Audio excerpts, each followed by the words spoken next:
उपमुख्यमंत्री आणि राष्ट्रवादी काँग्रेसच्या अध्यक्षा सुनेत्रा पवार कालपासून दिल्ली दौऱ्यावरती आहेत, पण त्यांच्या या दिल्ली दौऱ्यामध्ये राष्ट्रवादीचे कार्याध्यक्ष प्रफुल्ल पटेल त्यांच्यासोबत दिसले नाही. पटेल सोबत का नाहीत असा प्रश्न पत्रकारांनी सुनेत्रा पवारांना विचारला. तेव्हा त्यांनी तुम्हालाच माहिती असेल ते केव्हा येतात आणि केव्हा जातात असं उत्तर दिलंय.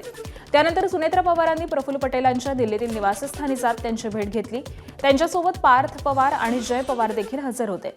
दुसरीकडे सुनेत्रा पवारांच्या संसदेमध्ये पवारांच्या राष्ट्रवादीचे खासदार अमोल कोल्हे यांनीही भेट घेतली. बारामती पोटनिवडणुकीची रणधुमाळी सुरू झाली आहे. राष्ट्रवादी काँग्रेसकडून 6 एप्रिलला मुख्यमंत्री आणि उपमुख्यमंत्र्यांच्या उपस्थितीत सुनेत्रा पवार आपला उमेदवारी अर्ज दाखल करणार असल्याची माहिती आहे. तर सुनेत्रा पवार निवडून याव्या यासाठी आम्ही देखील काम करू असं शरद पवारांच्या राष्ट्रवादीचे नेते आणि अजित पवारांचे पुतणे युगेंद्र पवारांनी म्हटलंय. ही पोटनिवडणूक लढवणार नसल्याचं युगेंद्र पवारांनी स्पष्ट केलंय. निवडणूक लढवायचा अधिकार हा लोकशाहीमध्ये सगळ्यांचा आहे, पण आमची सगळ्यांची इच्छा आहे, सगळ्या बारामतीकरांची इच्छा आहे की ही निवडणूक बिनविरोध व्हावी आणि तीच खरी श्रद्धांजली ही दादांना असेल. आम्ही सगळे तिथं वहिनींसाठी तिथं काम करू, त्यांना निवडून येण्यासाठी आम्ही प्रयत्न करू आणि 100% तेच निवडून येणार आहेत ह्याची खात्री आम्हाला सगळ्यांना आहे. छत्रपती संभाजीनगर जिल्हा परिषदेमध्ये सभापतीची निवड बिनविरोध झाली आहे. ठाकरेंच्या सेनेच्या कृष्णा डोणगावकरांची अखेरच्या क्षणी माघार आहे. निवडणुकीसाठी अर्ज घेतला पण त्यांनी तो अर्ज भरलाच नाही. दरम्यान निवडणुकीमध्ये भाग घेऊ नका असा व्हीप ठाकरे सेनेनं काढलेला होता. मात्र डोणगावकर व्हीप मोडण्यावरती ठाम होते, पण अखेरच्या क्षणी त्यांनी माघार घेतली. त्यानंतर त्यांनी अंबादास दानवेंवरती टीका केली. दानवेंनी देखील त्याला प्रत्युत्तर दिलंय. हे बघा, आम्ही तिथून ठाण्याची बैठक झाल्यानंतर आम्ही कर्जतला गेलो.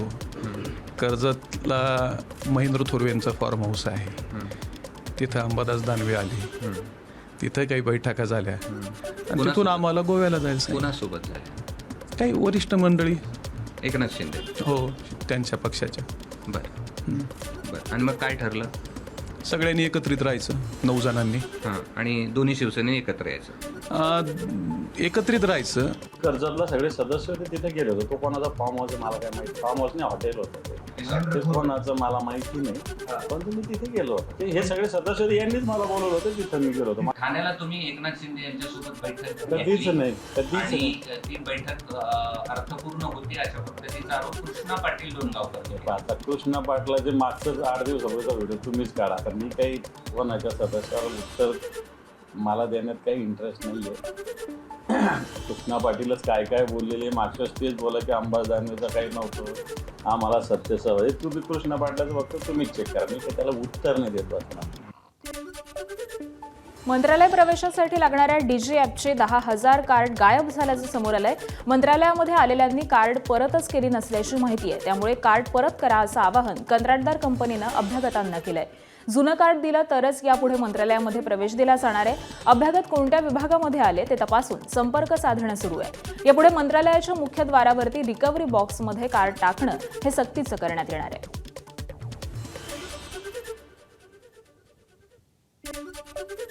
विधानभवन बोगस पास प्रकरणामध्ये आणखी 2 आरोपींचा सहभाग असल्याचं समोर आलंय. मंत्री आकाश फुंडकर यांच्या कार्यालयातून बोगस पास दिल्याची माहिती तपासामध्ये समोर आली आहे. तर फुंडकर यांच्या कार्यालयातील कर्मचाऱ्यांनी यासाठी पैसे घेतल्याचं उघड झालंय. या प्रकरणी आता दोघांवरती गुन्हा दाखल करण्यात आलेला असून एकाला अटक करण्यात आली आहे.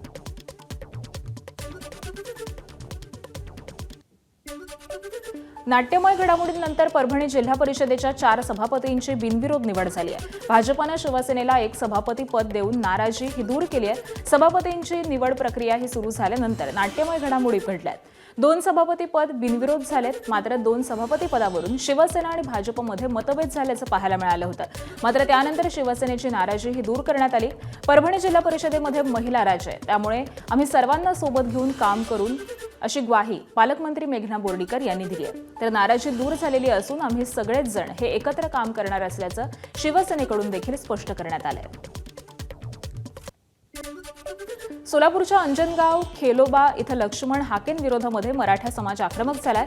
हाके गावामध्ये आल्यास काही अनुचित प्रकार घडला तर त्याला सर्वस्वी प्रशासन जबाबदार असेल अशी भूमिका मराठा समाजानं घेतली आहे. त्यामुळे अंजनगाव खेलोबा इथले प्रकरण हे पुन्हा एकदा वेगळ्या वळणावरती येऊन ठेपलंय. अशोक खरातची पत्नी कल्पना खरात अजूनही फरार आहे. एसआयटी आणि शिर्डी पोलिसांची पथकं ही 2 दिवसांपासून फरार कल्पना खरातच्या मागावरती आहेत. कल्पना खरातचा मोबाईल देखील नॉट रिचेबल असल्यानं शोध घेण्यात अडचणी येत आहेत. तर शिर्डी पोलिसांकडून कल्पना खरात विरोधामध्ये लुकआउट नोटीस जारी करण्यात आली आहे. शिर्डीमध्ये बंधू अशोक खरातसह पत्नीवरती शेतकऱ्याची फसवणूक आणि सावकारीचा गुन्हा दाखल आहे. तर या प्रकरणामध्ये पोलीस सर्व बाजूंनी तपास करत असल्याची प्रतिक्रिया मंत्री चंद्रशेखर बावनकुळे यांनी दिली आहे. पोलीस योग्य पद्धतीने तपास करत आहे आणि सर्व बाजूनी तपास करत आहे. पोलिसांकडे ज्या ज्या माहिती येत आहेत त्याच्या आधारावर पोलीस काम करत आहे. अजून काही कुणाकडे ॲडिशनल माहिती असेल तर ते पोलिसाला दिली अजून तपासाला चांगली चालना मिळेल. माननीय मुख्यमंत्र्यांनी स्वतः खरात प्रकरणामध्ये कुठल्याही पद्धतीने या ठिकाणी कुठली बारीकी सोडू नका, कुठेही त्या ठिकाणी कुठेही काही हे राहू नये याची काळजी घ्या. अशोक खरात प्रकरणी सुरू असलेल्या तपासामध्ये एक महत्त्वाची माहिती समोर आली आहे. यानुसार नाशिक, पुणे आणि अहिल्यानगर या 3 महत्त्वाच्या जिल्ह्यांमध्ये अशोक खरातनं विविध मालमत्तांची मोठी खरेदी केली आहे. अशोक खरातनं 4 वर्षांमध्ये 70 कोटींची बेनामी मालमत्ता जमवल्याचं एसआयटी तपासामध्ये उघड झालंय. विशेष म्हणजे खरातनं सगळे व्यवहार हे रोख पैशांमध्ये केले होते. बंधू अशोक खरातचा आणखी एक कारनामा समोर आलाय. खरातनं अनेकांचे आधार कार्ड आणि पॅन कार्ड वापरून कारभार केलाय. काही पतसंस्थांमध्ये तो अनेक खात्यांचा नॉमिनी असल्याचा संशय. कोट्यवधी रुपयांचे व्यवहार खरात स्वतः हाताळत होता असा संशय एसआयटीला आहे. पुण्याच्या खेड तालुक्यातून धक्कादायक प्रकार समोर आलाय. चांडोली इथल्या शिवदत्त आश्रमातील भोंदूबाबा नवनाथ गवळीवरती महिलांच्या शोषणाचे गंभीर आरोप करण्यात आलेत. दोष निवारणाच्या नावाखाली शरीर संबंधाची मागणी करत विनयभंग केल्याचा आरोप पीडित महिलेनं केलाय. याबाबत राजगुरुनगर पोलीस ठाण्यामध्ये तक्रार दाखल करण्यात आली आहे. मात्र तक्रारीनंतर देखील संबंधित भोंदूबाबा हा मोकाट फिरत असल्यामुळे स्थानिकांकडून संताप व्यक्त होतोय. भीतीपोटी आधी तक्रार नोंदवली नव्हती, पण नंतर धाडस करून पीडितेनं पोलिसांकडे धाव घेतल्याचं समोर आलेलं आहे. मला असं वाटतं की कोणत्याही महिलेवर जो प्रकार माझ्या बाबतीत झाला तो व्हावा नाही, म्हणून याच्यावर न्यायालयीन कारवाई झालीच पाहिजे. याचं हे आश्रम चांडवली येथे आहे, शिवदत्त आश्रम म्हणून. ह्याला सगळे मामा मामा म्हणून बोलतात आणि याचे बंधुगिरीचे प्रकार अजूनही चालू आहेत. बायकांची वारी उठवतो आणि बायकांना वशमध्ये करून घेतो आणि त्यांच्याबरोबर अश्लील चाळी करण्याचा प्रयत्न करतो. हा याचे गुंड पाठवतो, माझ्या मिस्टरांना धमकवतो.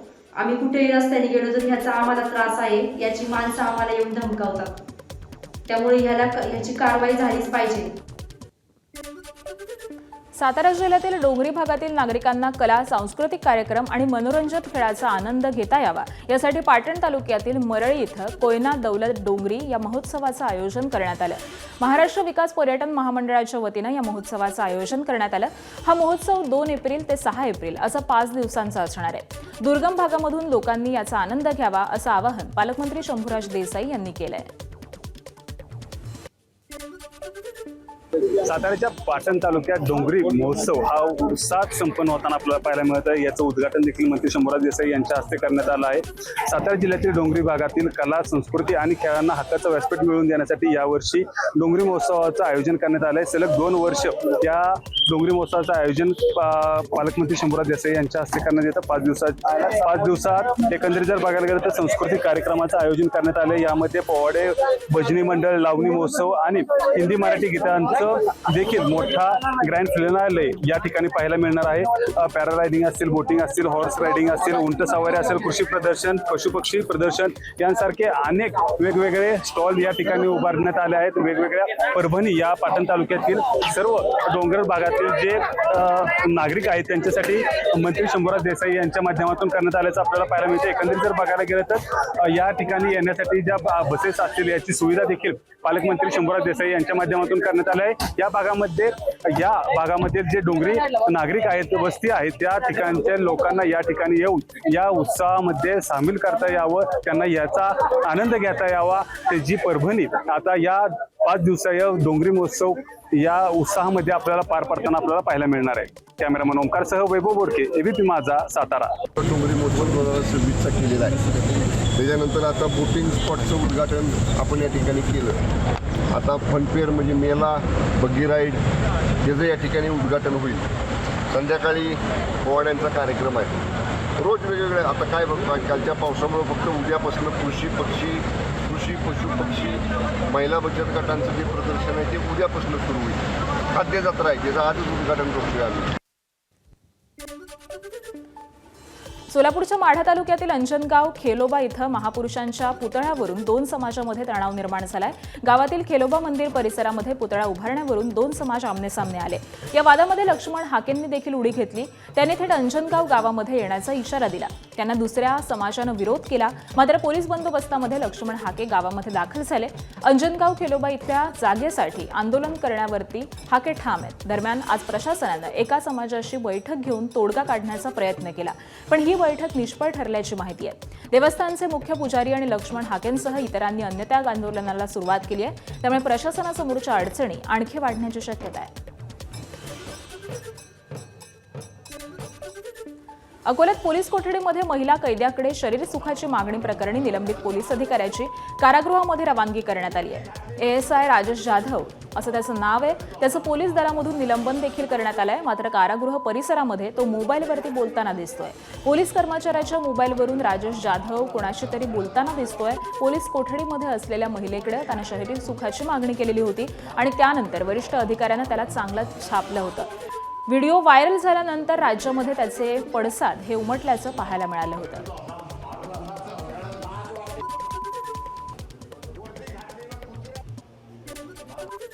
राज्याचे उपमुख्यमंत्री एकनाथ शिंदे यांच्या कार्यालयातील अधिकारी असल्याचं भासवून पुणे पोलिसांची दिशाभूल करण्याचा गंभीर प्रकार समोर आलाय.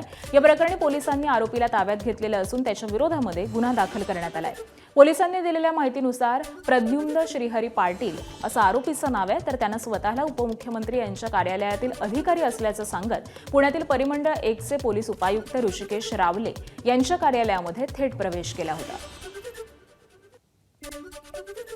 पिंपरी चिंचवड पोलीस आयुक्तालयाच्या हद्दीमध्ये अंमली पदार्थ विक्री करणाऱ्यांविरोधामध्ये पोलिसांनी मोठी मोहीम सुरू केली आहे. हे हिंजवडी पोलीस ठाण्याच्या गुन्हे शोध पथकानं वाकड परिसरामध्ये सापळा रचून 27,55,000 रुपये किमतीचा मुद्देमाल जप्त केलाय.